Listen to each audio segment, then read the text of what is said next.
Quem é que almoçou aí? Levanta a mão. Ah, a maioria almoçou. Eu achei que o pessoal tinha deixado de almoçar para viver a palestra. Não, né? Não é tão boa assim, né?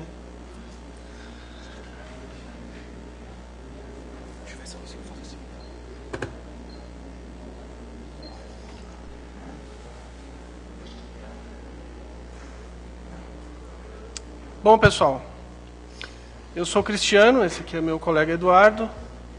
Primeiramente, eu queria agradecer a presença de vocês aqui, é um grande prazer estar aqui. Eu quero agradecer também a presença de vocês aqui, tá? Estou vendo que são poucas pessoas, não são tantas pessoas assim na palestra, dá para a gente tornar a coisa um pouco mais à vontade. Vocês podem nos parar se precisar tirar alguma dúvida sobre o que a gente vai explicando. Como vocês podem ver aí, a gente está iniciando um grupo de desenvolvedores do Google, tá? Eu e o Eduardo, na Serra Gaúcha, a gente está organizando isso aí em contato com o Google. E nos próximos meses é possível que a gente tenha um grupo de desenvolvimento de Google lá na Serra. O Eduardo, ele é desenvolvedor há muitos anos, assim como eu, e trabalha com Android também. A palestra será sobre realidade aumentada, para quem errou a sala, né? Quem sabe a sala que está aí. Realidade aumentada no Android, tá? E algumas boas práticas para desenvolvimento. Queria aproveitar e perguntar a vocês, quem de vocês já desenvolve com Android? São poucas pessoas que desenvolvem para Android já. E quem de vocês já desenvolve aplicações gráficas, utilizando gráficos, desenhos, jogos, coisas do gênero? Ó, temos algumas pessoas também. Ok, obrigado. Olá, pessoal. Bom, primeiramente, eu gostaria de deixar claro algumas coisas, porque desde que eu comecei a pesquisar em relação ao tema, cerca de 2 anos e meio atrás, existia uma certa confusão em relação ao que era realidade aumentada e o que era realidade virtual. E mais ou menos sobre o que era a aplicabilidade disso. Houveram alguns casos em que pode-se perceber uma certa semelhança, mas a realidade aumentada ela pode ser considerada um subsistema da realidade virtual. Por que isso? A realidade virtual ela surgiu há muito tempo, tá? Logo depois, algum período depois do que começou a computação gráfica, caminhando meio lado a lado do que foi a história da computação moderna. Mas a realidade virtual ela é muito característica porque ela pode ser dita como um sistema de terceira geração, talvez, onde a gente tem um ambiente sintético que permite que o usuário seja inserido dentro dele. Em virtude disso, a gente já está muito habituado a isso em games, em treinamentos organizacionais. Em virtude disso, a gente acaba condicionando o usuário a um aprendizado, né? E para cada sistema, um treinamento novo, né? Então, você vai ter que ter fases, digamos assim, de aprendizado, onde o sujeito vai estar condicionado a aprender algo. A realidade aumentada, ela se caracteriza porque alguns objetos do mundo virtual podem ser projetados no ambiente real. E aí a interface não computacional do usuário vai ser o mundo que ele vive.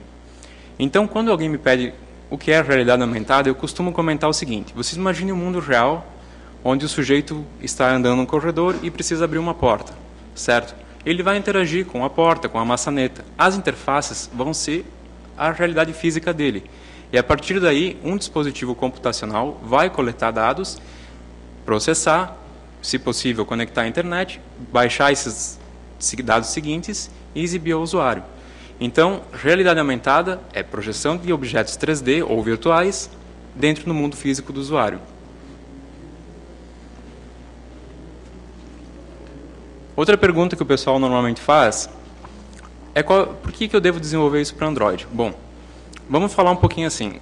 Talvez até o título da palestra pudesse ter sido diferente e nós tivéssemos mudado para realidade aumentada para dispositivos móveis. Por que isso? Porque o dispositivo móvel ele é um dispositivo computacional que oferece serviços tecnológicos independente de onde nós estejamos. Dessa forma, sendo focado em usuário, e a realidade aumentada sendo uma tecnologia que permite que a gente colete e exibe dados em tempo real, o dispositivo móvel ele vai ser muito bem adequado à nossa necessidade. Você já tem um dispositivo móvel, a maioria deve ter um smartphone e um tablet, que por si só já é diferenciado, oferece uma interação diferente com o usuário, certo? Quando vocês têm uma interface sistêmica que permite que se desenvolva, ou pelo menos se cria uma adaptação melhor, vocês entrelaçam isso de uma forma que vai criar um aspecto muito positivo da aplicação. Então, a realidade aumentada em si, ela já foi dita como promessa, como algo que não servia para absolutamente nada, mas ela já não é mais uma brincadeira, já não é mais uma promessa falsa, digamos assim. Embora muita gente sinta estranheza ao ver as primeiras vezes, mas é só um sinal que nós mesmos estamos presos a interfaces computacionais que já estão, de certa forma, defasadas, né? Assim, a computação gráfica em si, ela deixa um registro artístico no mundo, digamos. E eu acredito que, realmente, as coisas estão mudando para que, na história, a gente observe o tempo passado e possa observar isso como uma forma de arte que foi deixada para trás. A computação gráfica está aí há anos, certo? O registro dela também, e eu acredito que sistemas de realidade aumentada farão parte desse movimento parcial, digamos assim. Por que desenvolver para Android? Bom, você pode desenvolver isso para qualquer plataforma. Tá? A gente teve que dar uma filtrada, especificar melhor o nosso tema, porque eu acredito que era o que cabia melhor nesse momento, certo?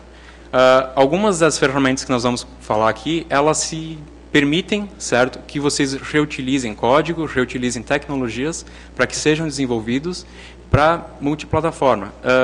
Eu vi casos dessas coisas rodando em iOS muito bem, Windows Phone, para navegador, mas eu particularmente tendo a desenvolver para Android, dou aula de Android, gosto muito, embora algumas ferramentas de desenvolvimento não sejam tão legais, ainda tenho muito a evoluir. Falando um pouco da aplicabilidade do que isso pode ter, bom, tem uma lista grande, certo? Mas eu gosto muito de citar a parte de educação e de jogos digitais, principalmente pela questão da imersão que proporciona ao usuário. Também existe uma gama de aplicativos legais aí, embora alguns nem estejam no Play do Google, mas a gente consegue aproveitar eles da mesma forma. Tem o caso do Wikitude, principalmente, que ele oferece inclusive uma API para que vocês possam enviar os objetos 3D de vocês para a ferramenta e ela carregue e exibe em cima de marcadores. Mas também não é o nosso foco, certo? A gente quer mesmo desenvolver uma aplicação. Bom, vamos conhecer um pouquinho o que é uma aplicação de realidade aumentada, então, certo? Ela tem algumas características que separam ela das outras. É muito importante entender que ela é uma junção de várias tecnologias, certo? E são tecnologias relativamente simples, certo? Tem aquele marcador contigo, talvez? Está aqui. Tá aqui. O caso mais comum é o marcador, certo? O QR Code, que veio para substituir o código de barras, alguma coisa assim. E a maioria dos caras usa isso aqui, certo? Mas até o pessoal fala em realidade aumentada e, vamos usar um marcador de papel. Isso aqui meio que eu tenho a impressão que meio que estraga a imagem, mas a gente poderia estar usando uma garrafa d'água e coletando informações nutricionais a respeito dela. Então, o que define a nossa aplicação de realidade aumentada? Primeiramente, a gente tem um objeto marcador, que, como eu falei, pode ser qualquer coisa, certo? Pode ser um objeto que possa ser visualizado, assim como pode ser um posicionamento global, sem problema. Além disso, nosso dispositivo computacional vai ter que ter condições de enxergar, certo? Esse marcador, reconhecer ele através de uma câmera, ou, se não for o caso de imagem, reconhecer através de um GPS, alguma coisa assim. Além disso, claro, nós precisamos de uma interface sistêmica desenvolvida, certo? Que usará alguns recursos que o colega Cristiano já vai apresentar. Uma questão muito importante é o algoritmo de visão computacional, certo? Que renderia uma palestra à parte se a gente fosse discutir, mas não é o nosso caso. Pode falar um pouquinho do Glass também, dessa questão dos outros dispositivos que tu pode usar. Não se aplica nesse caso? Sim. Perdão. A questão do Google Glass, outras aplicações na área de medicina. Sim, claro. Sim, só complementando um pouco a parte anterior, o Cristiano levantou um fato importante. Recentemente a gente teve algum SDK distribuído para desenvolvimento para Google Glass, né? Infelizmente nós não conseguimos o dispositivo para desenvolver, mas o SDK já está disponível, tá? Embora tenha muitas semelhanças com a IDE de desenvolvimento do Android atual, ela é um pouquinho distante, tá? Essa palestra em questão ela não aborda esse quesito. Era isso? Ele tem algumas aplicações bem interessantes também em medicina e engenharia, mas não é o nosso foco aqui. Só um parênteses. Bom, então falando do algoritmo de visão computacional, que numa definição simples, um algoritmo de visão computacional é a capacidade que um computador tem de aproximar o reconhecimento de imagens ao que os seres humanos têm. Assim, aproximada. A gente tem muita coisa a ser desenvolvida ainda, até porque uma aplicação que rode no Android não vai ter um mundo de informações para consultar e reconhecer uma cadeira como uma cadeira propriamente dita, certo? Normalmente o que nós temos é um mapeamento de uma imagem, coleta de dados, certo? E, através disso, um reconhecimento parcial. A gente já vai entrar um pouquinho mais nesse quesito também. Tu que está com o mouse aqui, quer passar adiante? Não, só mais dois itens, que são o caso dos objetos 3D, certo? Que é para exibição. Objeto 3D seria o objeto virtual. E, além disso, um motor de renderização. Só uma colocação. Acredito que vocês estão me ouvindo, né? No caso do objeto 3D que nós estamos falando, ele vai estar inserido em um contexto de cena. Nós vamos estar filmando, utilizando uma filmadora, vamos estar usando uma cena que está sendo capturada no momento, em tempo real, e vamos estar inserindo, então, um objeto tridimensional nessa cena em um local específico que nós delimitamos como marcador. Ok? Só isso. Pode perguntar, sim.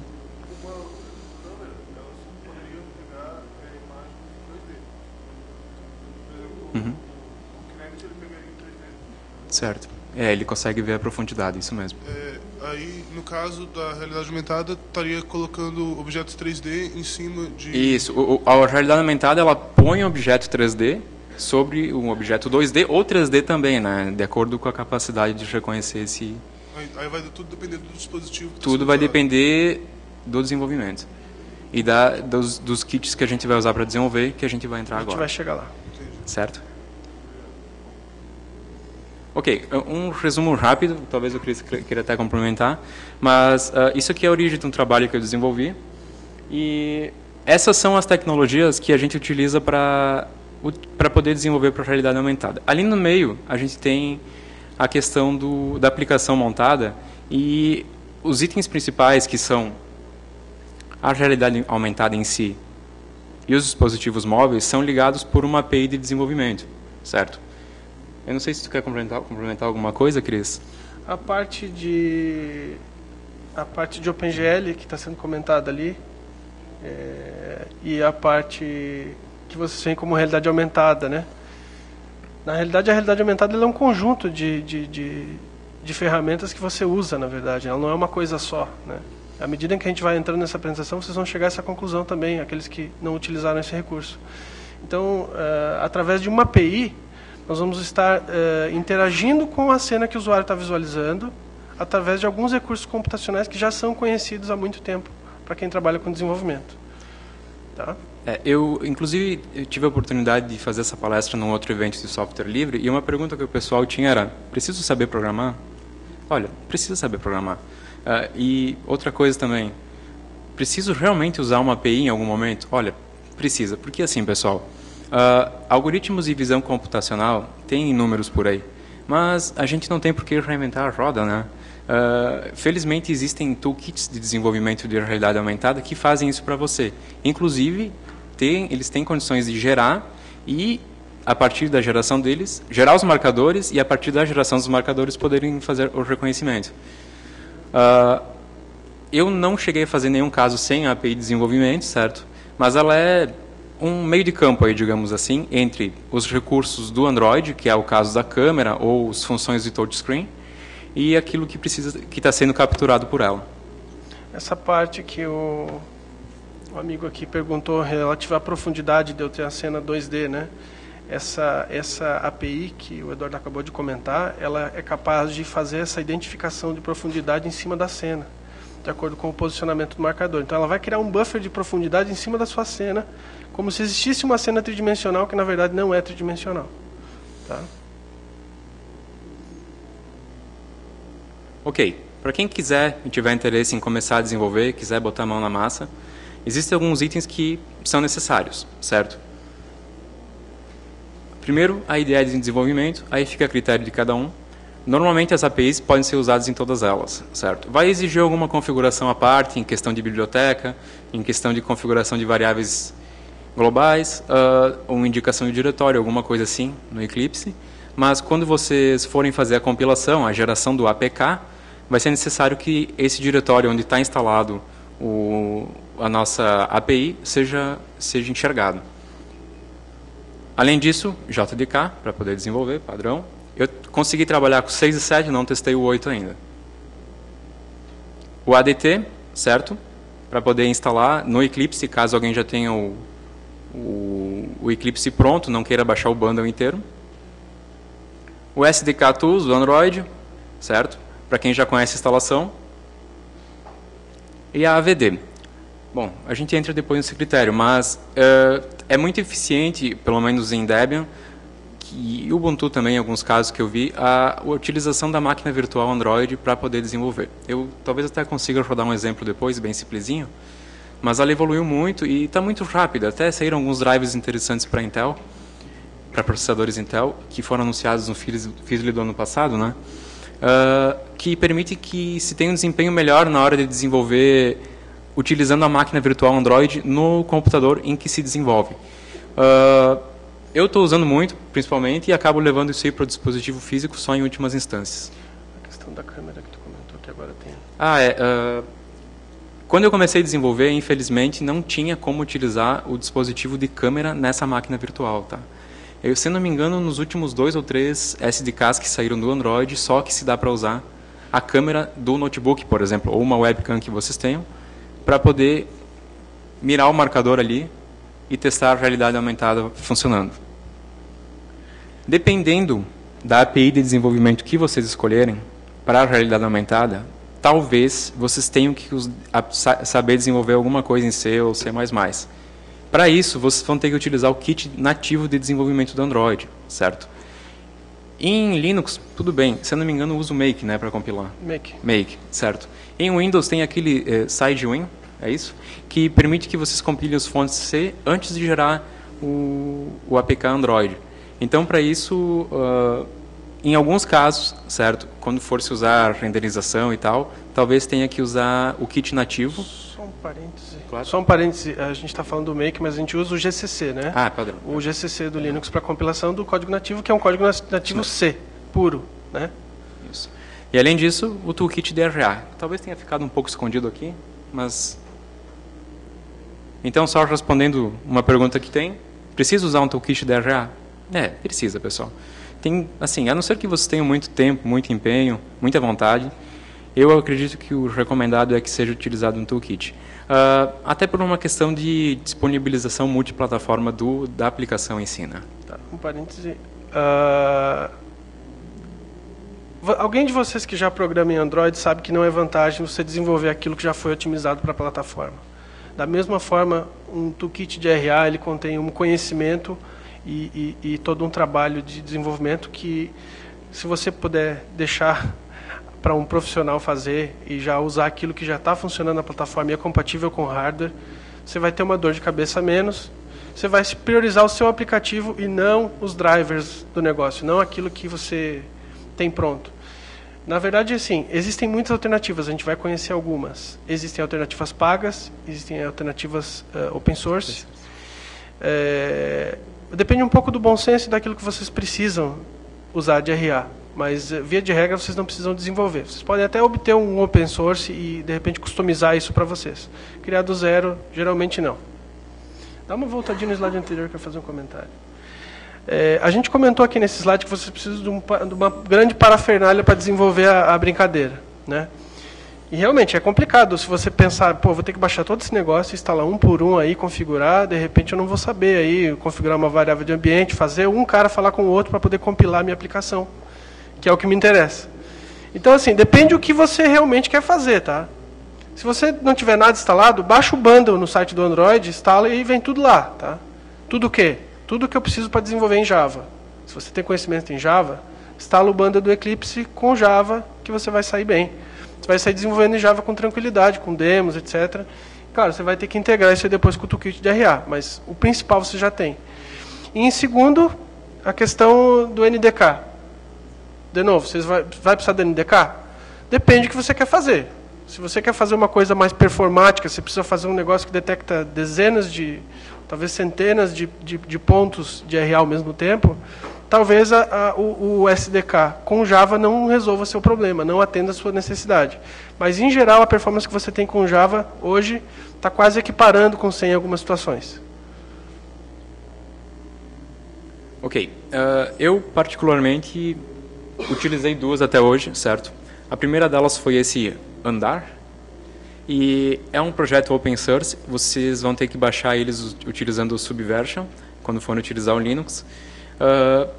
Existem pelo menos uns 3 projetos desenvolvidos por esse rapaz que criou esse Andar, e todos podem ser baixados e utilizados para que vocês comecem a desenvolver. Se eu conseguir rodar um exemplo aqui depois, é um deles. É bem simplesinho, mas já dá para a gente ter um sentido. O seguinte, é o Vuforia, ele é mantido pela Qualcomm. Embora ele não seja open source, ele é bem interessante porque ele possibilita que vocês gerem isso multiplataforma. As demais eu não cheguei a desenvolver, tá? Mas existem algumas bem interessantes aí com bastante documentação e fóruns de usuários bem ativos e tal, que desenvolve isso a nível comercial ou organizacional. Bom, além disso tudo, eu vou passar a palavra aqui para o Cris. O que mais que é interessante que se conheça e por quê? Agora vai entrar a questão assim, o que eu estou querendo fazer com RA? Eu quero só exibir um marcador na tela, eu quero fazer um marcador ser interativo, eu quero poder mover ele na tela, eu quero poder rotacionar, eu quero profundidade, eu quero que ele se mexa, eu quero uma animação, enfim. O que eu vou querer fazer efetivamente com um objeto tridimensional na minha tela, lá quando o cara está filmando o negócio? Imaginem que ele está visualizando em tempo real. Você precisa interagir com isso em tempo real. O processamento tem que ser instantâneo, preferencialmente instantâneo.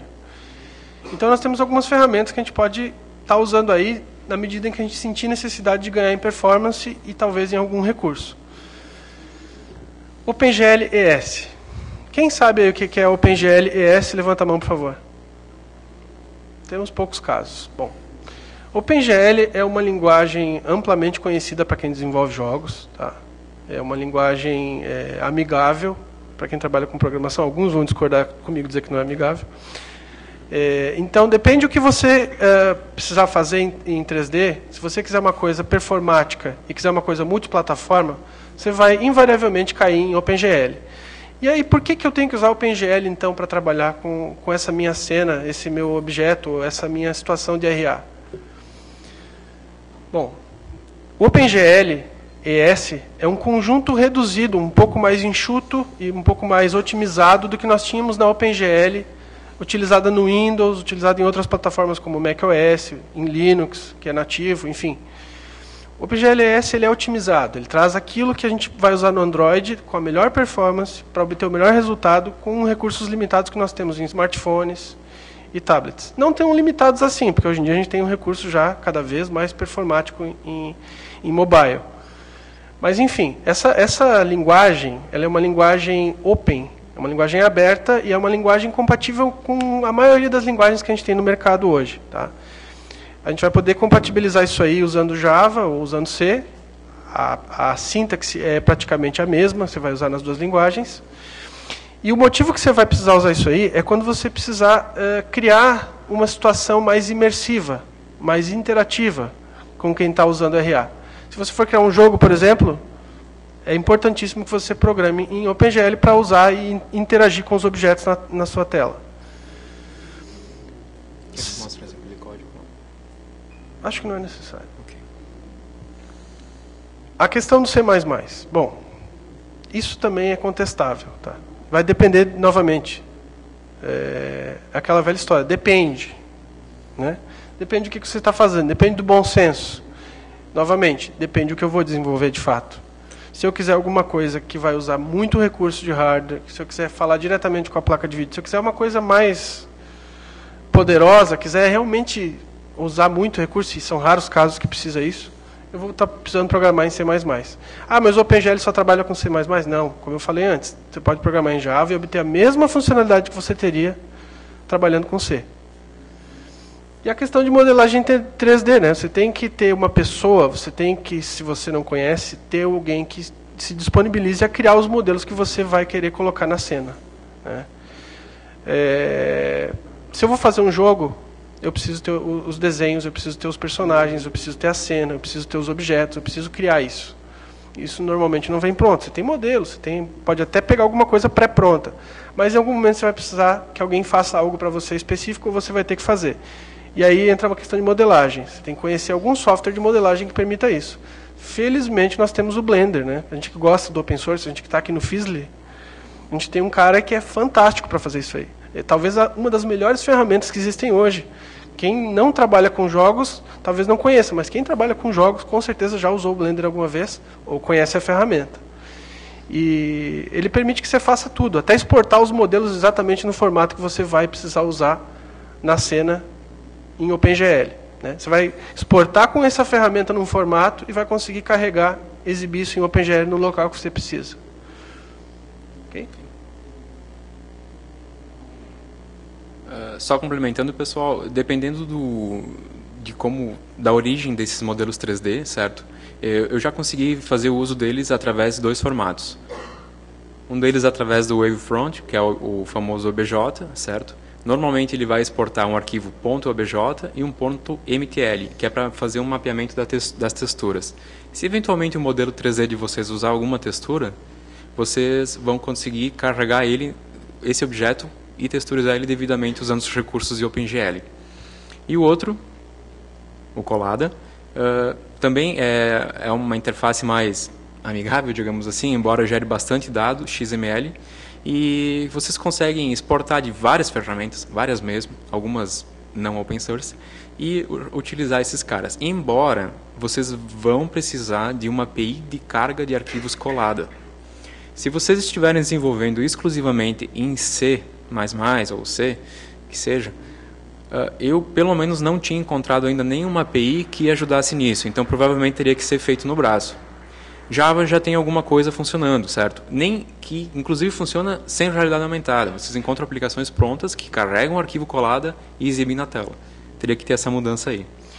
O formato OBJ, ele é um formato vetorial. Ele é um formato de um arquivo que você exporta num software de desenho, né, que ele contém um mapa de vértices do desenho que você quer exibir.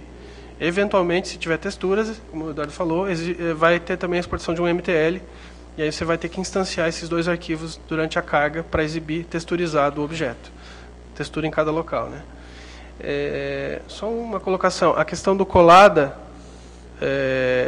o Collada você pode trabalhar com SketchUp, né? Tem o SketchUp do Google mesmo, e é um arquivo já com uma qualidade um pouco superior, você pode ter mais recursos visuais, enfim, mas aí entra um pouco de bom senso, a gente vai falar depois.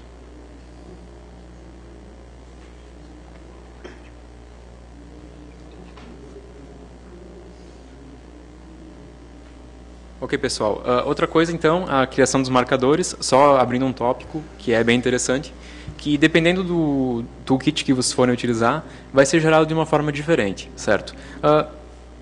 Esse andar, que é o que eu estou utilizando hoje para desenvolver, ele é baseado no ARToolkit, certo? É uma ferramenta open source também, e ela disponibiliza um executável, digamos assim, que permite que vocês batam uma foto do marcador e ela vai gerar um arquivo com dados sobre a referência dessa imagem que ela capturou. A ARToolkit é uma assinatura da imagem, certo? A ARToolkit, em especial, ela se preocupa muito com a localização dos quadros escuros ao redor do marcador, certo? A nível de aplicação, quando o programa iniciar e carregar a biblioteca ARToolkit, ele vai ter que carregar junto os dados dos marcadores para aquela aplicação. E vocês, a nível de código, vão ter que reconhecer o marcador carregado e o objeto correspondente, certo? A Vuforia, em especial, tem um site para que isso seja feito. Não tem a mesma característica da ARToolkit. Muita gente está usando isso para promoção comercial, porque vocês podem usar objetos cilíndricos, cubos e tal. E as limitações não são maiores, mas cabe o que vocês vão precisar, certo? Aqui tem alguns exemplos de marcadores simples criados, certo? A gente tem aqui uns casos muito comuns do QR Code e, em especial, não tem nada que os diferencie, certo? A única coisa da ARToolkit que exige que se tenha esse QR Code aí, exige parcialmente, né, digamos, a maior parte do tempo, enquanto as outras não. Vou lá dar mostrar como é que é. Pode narrar aí? Sim.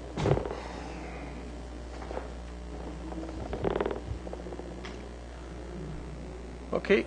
Então, nós temos aqui um modelo tridimensional, o famigerado Android. Ele está sendo exibido dentro do Blender. Vocês podem visualizar ali a ferramenta de edição Blender no Debian. E para fazer essa exportação e obter um modelo com performance satisfatória, você pode optar por fazer a triangulação do objeto. Tá? É uma prática muito utilizada em OpenGL para obter um modelo mais performático. Você quebra ele em triângulos. E aí você tem uma carga mais rápida e um desenho mais rápido desse objeto e do mapa de vértices dele.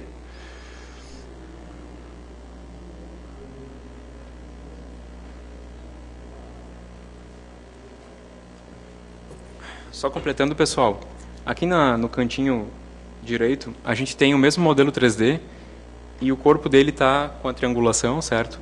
E aqui na esquerda, então, esse mesmo marcador que eu estava mostrando para vocês, rodando esse objeto 3D já numa aplicação Android. Tá? Isso aqui é um print screen que eu fiz no meu dispositivo, mas, que nem eu falei, é uma coisa muito simples para exemplificar, certo? Mas vai muito mais além disso.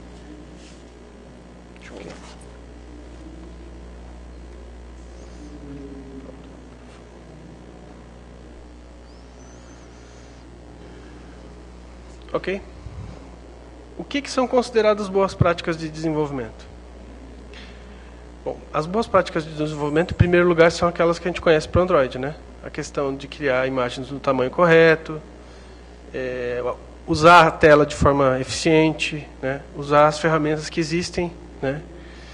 E seguir os guidelines do próprio Android mesmo, do site do Google, que, aliás, como a gente vem notando com o desenvolvimento há algum tempo, a documentação do Android que você obtém no Google, ela ainda é melhor que muito livro que você compra por aí. Então, não se iluda comprando bibliografias e bibliografias, porque o principal está lá. Aquilo que vocês precisam de guideline para melhorar o código de vocês, começa lá.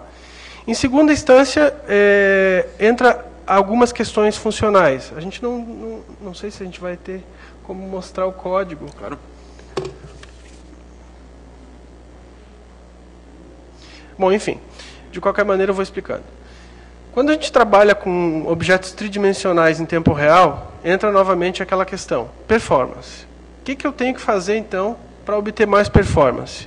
Em primeiro lugar, eu estou trabalhando com uma interação numa interface visual que o usuário está tendo através de um vídeo e preciso interagir com ele em tempo real.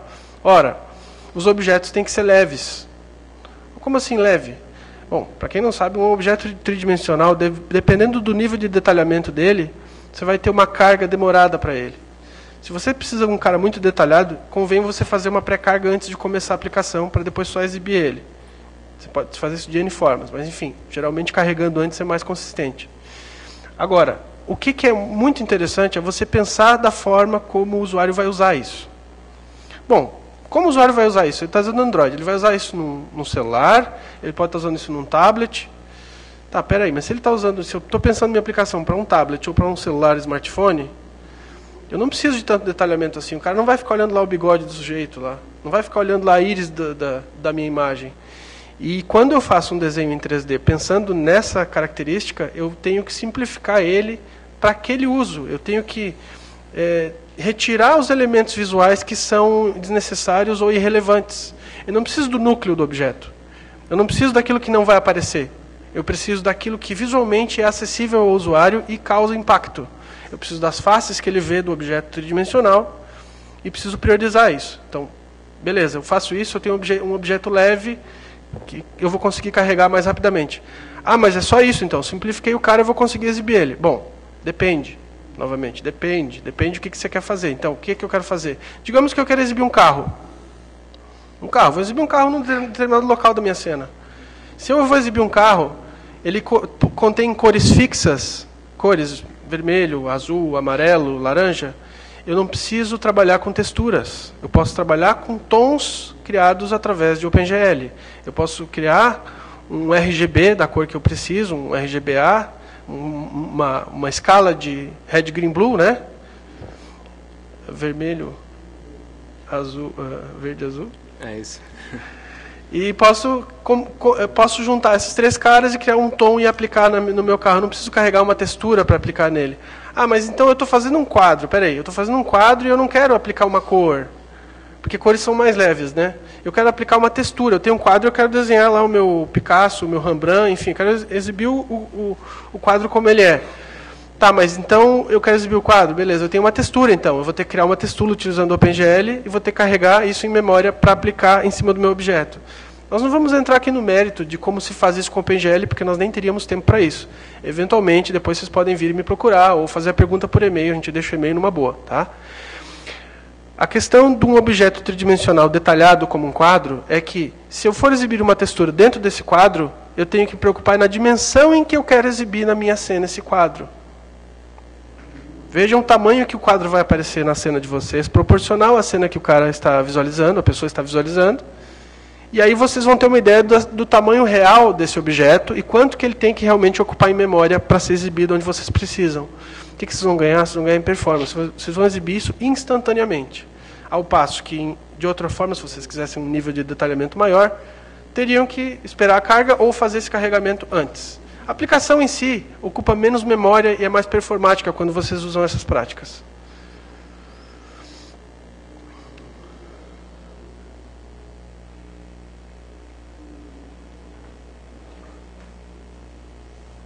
Só complementando, pessoal, então, eu acredito que todas as palestras de Android que vocês irão ou foram aqui no FISLE vão ver esse ciclo de vida das atividades do Android, né? Então, para quem não está habituado, uma atividade do Android é uma janela, certo?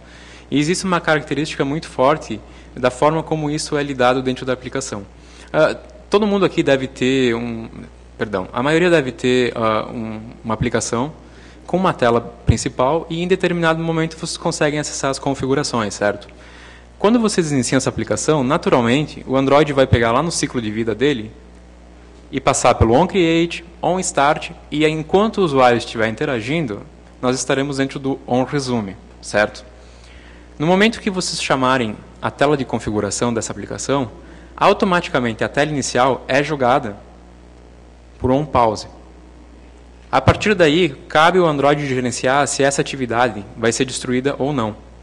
Por que eu estou falando isso? Simplesmente pelo fato do seguinte: imaginem que vocês estão com a tela, a aplicação ativa, capturando uma imagem com a câmera, renderizando um objeto 3D, que não é nada simples, de repente até com uma textura, e isso vai estar consumindo os recursos do dispositivo de vocês pra caramba. Por que é que eu deveria continuar fazendo alguma dessas coisas quando a minha janela entra no estado de on-pause? Certo? Então, é uma questão de bom senso na hora de desenvolver e usar os recursos somente quando eles são necessários. Certo? Até algumas instâncias de objetos OpenGL, acredito que podem e devem ser interrompidas no momento que a gente tem esse ocultar aí da atividade, da janela, digamos assim. Ok.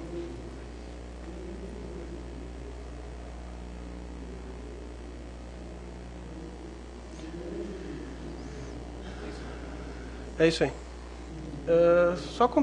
Queria só complementar um detalhe. Tá. Sobre a questão de OpenGL, só para para vocês se situarem, aqueles que quiserem tentar utilizar. A gente tem muitas versões de Android e, de modo geral, nós temos algumas incompatibilidades entre as versões de OpenGL utilizadas. As primeiras versões de Android, as primeiras APIs até a 2.3, nós utilizávamos OpenGL 1.0, que já foi um grande avanço para dispositivos móveis, porque até então não se tinha gráficos tridimensionais de qualidade em dispositivos móveis com performance. Que, diga-se de passagem, se tem com OpenGL bastante, ao ponto de se ter jogos grandes, que antes eram usados só em PCs, né?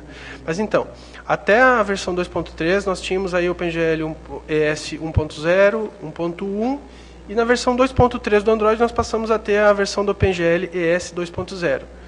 Nesse caso, a gente tem algumas incompatibilidades com as versões anteriores. Então é bom ter muito cuidado, se você for disponibilizar o aplicativo para versões de Android atrás da 2.3, você pensar em ter código duplicado e manter isso, porque não vai funcionar efetivamente da mesma forma o OpenGL nesses dois caras. E ainda, no Jelly Bean e no KitKat a gente já tem OpenGL ES 3.0, que tem mais um grande avanço ao nível de shaders e efeitos visuais.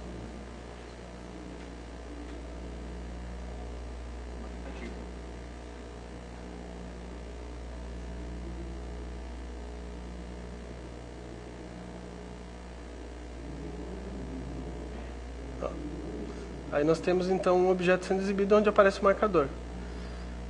A questão de performance ainda é meio duvidosa, né? Mas nós estamos usando uma emulação, então não dá para tomar muita base. Nós temos que pensar isso a nível de um dispositivo propriamente dito rodando. A emulação ela passa por alguns gaps aí, né? Então nós temos aí o AVD rodando. Eu não sei se tu comentou sobre a questão do driver da Intel.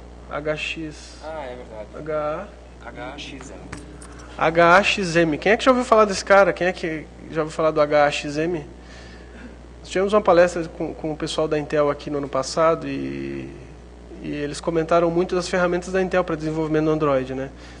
Você tem drivers para fazer emulação com o Intel absurdamente melhores do que aqueles que vêm junto com o Eclipse por padrão no ADT. Então, se vocês tiverem a oportunidade de usar esse recurso para fazer emulação, se precisarem fazer de fato emulação em um computador que não seja uma máquina rodando Android, façam usando esse recurso, esse driver, que ele vai se comunicar mais rapidamente com o processador, vocês vão obter mais performance de emulação. Ok, no mais eu acho que era isso que a gente queria colocar. O objetivo geral da palestra não era em si ensinar como desenvolver, né, mas dar o caminho das pedras, digamos assim, para quem está interessado no assunto ou tem uma necessidade. E a gente está aberto a perguntas nesse momento e, após a palestra, também via contato online ou pessoal. Eu agradeço novamente a presença de todos. Obrigado.